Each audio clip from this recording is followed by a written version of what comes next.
What is going on, guys? It's Silvio from Realty 33. We help our clients make the right real estate moves. And today I want to talk about how to sell a home when you have an unpermitted bathroom in your basement, okay? Here's the scenario. This may seem very common to you.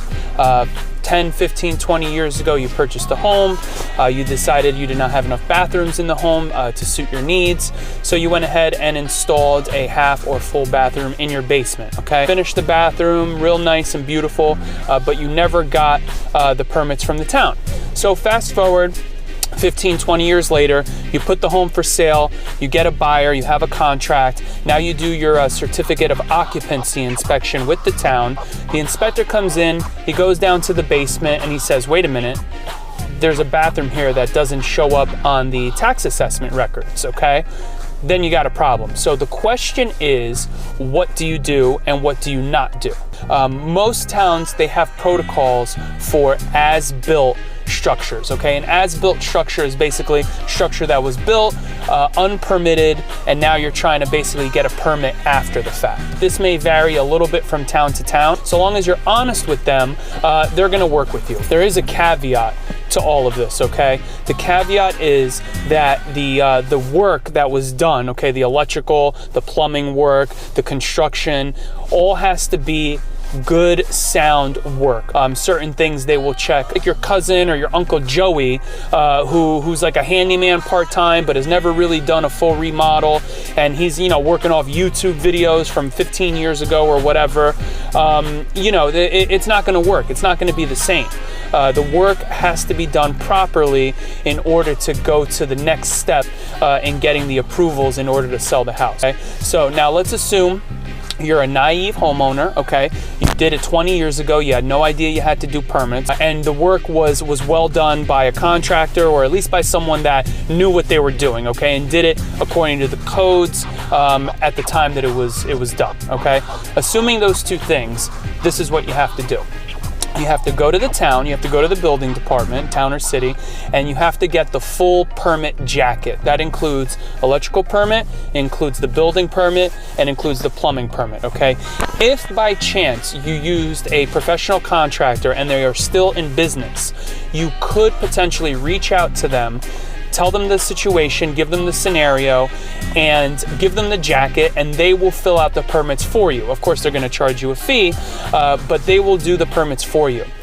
If you did the work yourself or had a family member, friend do it or whatever, or an unlicensed contractor, it's going to be a little bit more challenging, okay? First thing is, as the owner, you're gonna have to pull the permits on your own, okay? And you will need a licensed electrician and a licensed plumber to pull the electrical and plumbing permit for you. Okay, so what do you do?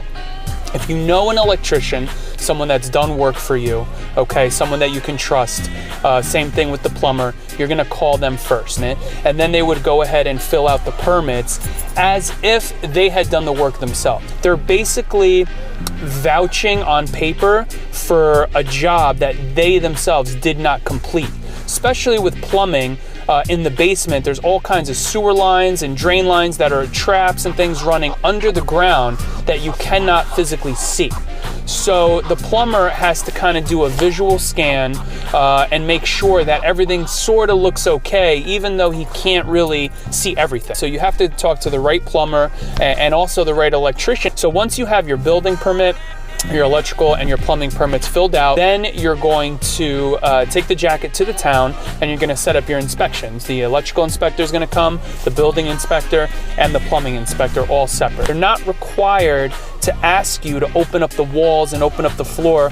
What they do, though, is check from whatever they can see to make sure that everything looks okay, and then based on that, they're going to make an assumption that everything they can't see was done correctly. Sometimes it's easier to have the contractor there to answer questions, and then once that's done, if everything looks good, they'll go ahead and give you the stickers, they'll sign off on the permits, and then it's basically like as if you had gotten the permit when you first did the bathroom. If you have a good realtor, he's going to advise you to do this before you even put the property on the market. Go ahead and contact the town, go ahead and let them know about the basement bathroom, and go ahead and start filling out the permit paperwork and get your contractors together, okay? Don't wait because it's going to delay your sale, and then your buyer might get frustrated and back out of the deal right when you're in the middle of this, okay? The buyers might not understand that this is not as complicated a process as it may seem.